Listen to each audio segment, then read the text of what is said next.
हाँ तो बच्चों, कैसे हैं आप लोग?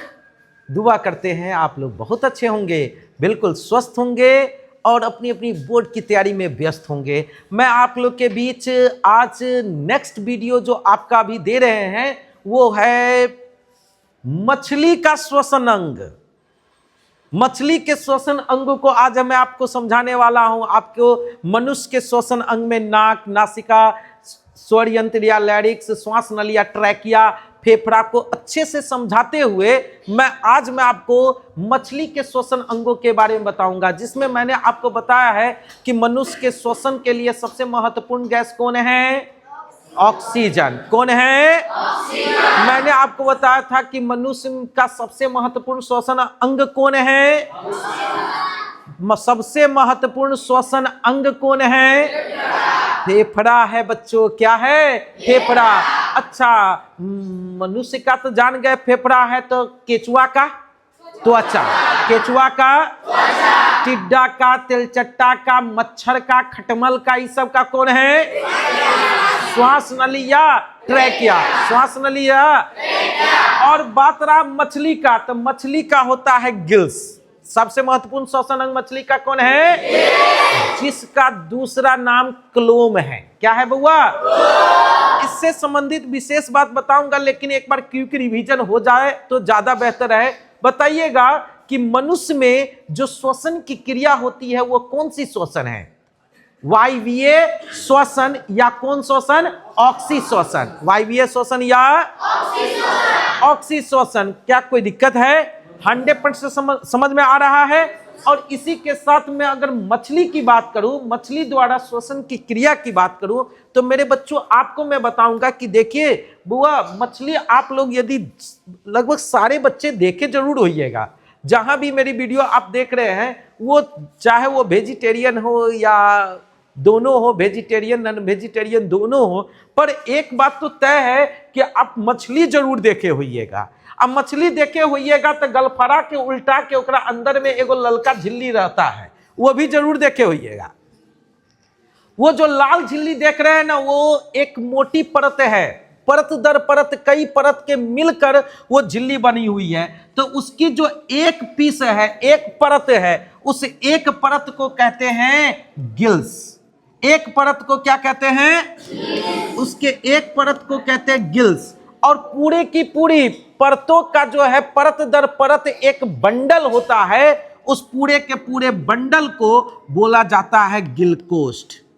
पूरे के पूरे बंडल को क्या बोला जाता है? गिलकोष्ठ। क्या कहते हैं उसको? गिलकोष्ठ कहते हैं। अब जरा समझेंगे कि गिल्स का क्या काम है मछली में सर, जिसके कारण इसको आप सबसे प्रमुख श्वसन अंग बोल रहे हैं। तो देखिए मेरे बच्चों, गिल्स जो है, हम लोग जो स्थलीय जीव हैं, स्थलीय जीव जो है वायुमंडल के ऑक्सीजन को सीधे सीधे श्वसन के रूप में इस्तेमाल करती है, ठीक। लेकिन जो भी जलीय जीव हैं, खास तौर पे ये मछली जिसमें जो है गिल्स है, वो क्या करती है कि जल में जो घुला हुआ ऑक्सीजन है, उस ऑक्सीजन का उपयोग श्वसन की क्रिया के रूप में करता है। इसीलिए मछली जल के भीतर भी रह के सांस ले लेती है। अगर हम लोग के फंक्शन में अगर जो है ना गिल्स लगा रहता ना, गिल्स, तो हम लोग बउआ, हम लोग भी पानी के भीतर आराम से रह सकते थे। गर्मी आते ही हम लोग जो है ठंडा पानी वाला जो है नदी और तालाब खोजना शुरू कर देते हैं। कोई भी आदमी जो है वाटर प्रूफ मोबाइल रखना शुरू कर देता है और पूछता, हाँ जैसे फोन लगता है, यदि पूछता कहाँ है तो तुरंत बोल देता, भाई अभी हम जो है फलना पोखरी के अंदर है, अपना घर एकदम बेहतरीन जो है कि ठंडा ठंडा एसी तेसी वाला झंझटे नहीं रहता। लेकिन हम लोग पानी के भीतर बिना किसी ऑक्सीजन के सपोर्ट के क्या रह सकते हैं? नहीं। क्यों? क्योंकि हम लोग में गिल्स नहीं है। और गिल्स का काम क्या है कि पानी में जो घुला हुआ ऑक्सीजन है, उस ऑक्सीजन का उपयोग जो है कि श्वसन के रूप में करता। देखिएगा कि मछली जब जो तैरती रहती है ना, उस समय भी देखिएगा कि मुंह में पानी लेती है और गलफरा से पानी छोड़ती है। मुंह से जो पानी लेती है और गलफरा में जब जाती है तो वो गिल्स से होके गुजरती है। और गिल्स क्या करता है? उस पानी में घुला हुआ ऑक्सीजन को श्वसन के रूप में ले लेती है, अब बाकी के पानी को जो है कि बाहर पुश कर देती है। बात समझ में आ गया? यानी कि गिल्स मछलियों का सबसे प्रमुख श्वसन अंग है। गिल्स मछलियों का सबसे प्रमुख श्वसन अंग है जो जल में घुले हुए ऑक्सीजन का उपयोग, जो जल में घुलित ऑक्सीजन का उपयोग श्वसन के लिए करती है, जो जल में घुले हुए ऑक्सीजन का उपयोग श्वसन के लिए करती है। एकदम क्लियर हो गया।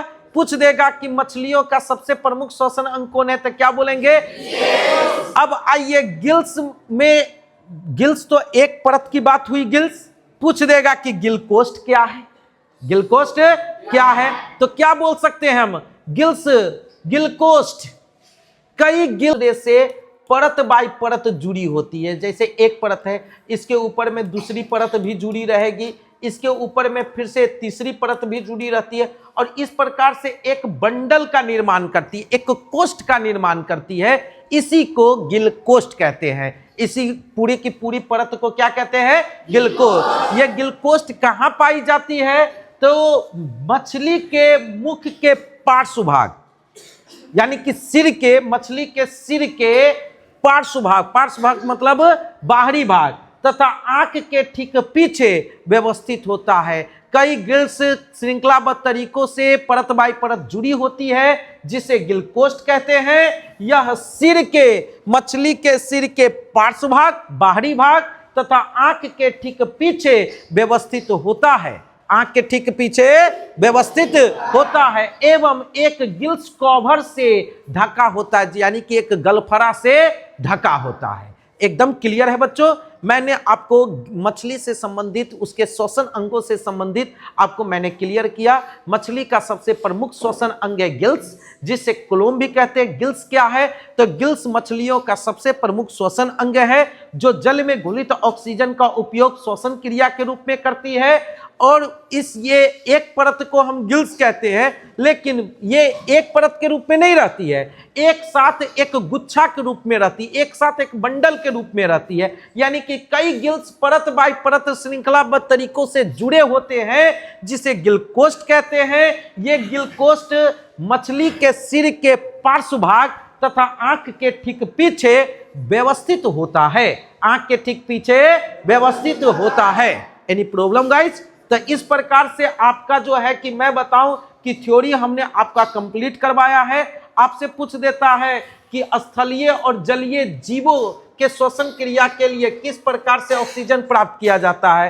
तो स्थलीय जंतु वायुमंडलीय हवा से फेफड़ा द्वारा ऑक्सीजन को ग्रहण करता है, और जलीय जंतु जल में घुलित ऑक्सीजन का उपयोग जो है कि जिस्म के, यानी कि कोलोम यानी कि गिल्स के माध्यम से करता है। क्या कोई दिक्कत है? अब मैं आपको बताऊं, टिड्डा तिलचट्टा का ही हमने बता दिया है। टिड्डा और तिलचट्टा का सबसे प्रमुख श्वसन अंग कौन है? ट्रैकिया। सबसे प्रमुख कौन है हुआ? ट्रैकिया। अब मछली के अंग से संबंधित भी आप लोग बात समझ ही लीजिए। मछली किस अंग के द्वारा श्वसन की क्रिया करती है? बताइए। गिल्स या कोलोम के द्वारा श्वसन की क्रिया करती है। इसके प्रत्येक समूह में कई गिल्स जो है श्रृंखलाबद्ध तरीकों से जुड़े होते हैं, जिसे क्या कहते हैं? गिल कोष्ठ। जिसे बच्चों क्या कहते हैं? यानी कि गिल कोष्ठ क्या है? मछलियों में गिल्स दो समूहों में बटे हुए हैं, दाईं ओर और बाईं ओर, जो मछलियों के सिर के पार्श्व भाग तथा आंख के ठीक पीछे व्यवस्थित होता है। इसमें कई गिल्स जो है कि प्रत्येक समूह में कई गिल्स श्रृंखलाबद्ध तरीकों से व्यवस्थित होते हैं, जिसे गिल कोष्ठ कहते हैं। जिसे बच्चों क्या कहते हैं? गिल कोष्ठ कहते हैं। और इसी के साथ मैं आपको मछली और अन्य जीवों से संबंधित जो भी आपके एग्जाम में, बोर्ड के एग्जाम में पूछे जाने वाला जो क्वेश्चन है, वो मैं इस वीडियो के माध्यम से दिया हूं। नेक्स्ट राउंड मेरा चलेगा अब VVI ऑब्जेक्टिव, जो बोर्ड की तैयारी में पूछे जाते बोर्ड के एग्जाम के लिए, बस उसी ऑब्जेक्टिव को आपके सामने में रखूंगा। मैं एक्स्ट्रा जहां तहां से उठा कर क्वेश्चन नहीं रखने वाला। मैं वही क्वेश्चन आपको वीडियो के माध्यम से कमांड करवाऊंगा, जो क्वेश्चन आपके बोर्ड के एग्जाम में, फाइनल एग्जाम में आपको देखने को मिलेंगे। तो बच्चों ऐसे ही हमारे वीडियो के माध्यम से आप जुड़े रहिए और आने वाले टाइम में आप बेहतर रिजल्ट की तैयारी कीजिए।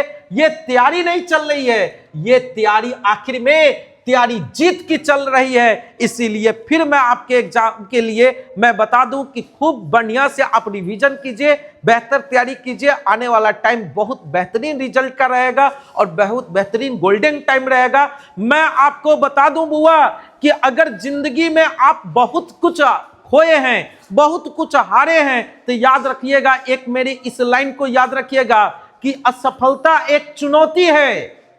असफलता एक चुनौती है, इसे स्वीकार करे। क्या कमी रह गई देखे और सुधार करे। जब तक न मिले जीत इस रंग के मैदान को छोड़कर, इस निराला ऑनलाइन क्लास को छोड़कर मत जाओ आप, क्योंकि यूं ही किसी की जय जयकार नहीं होती और कोशिश करने वालों की कभी हार नहीं होती, कभी हार नहीं होती। धन्यवाद।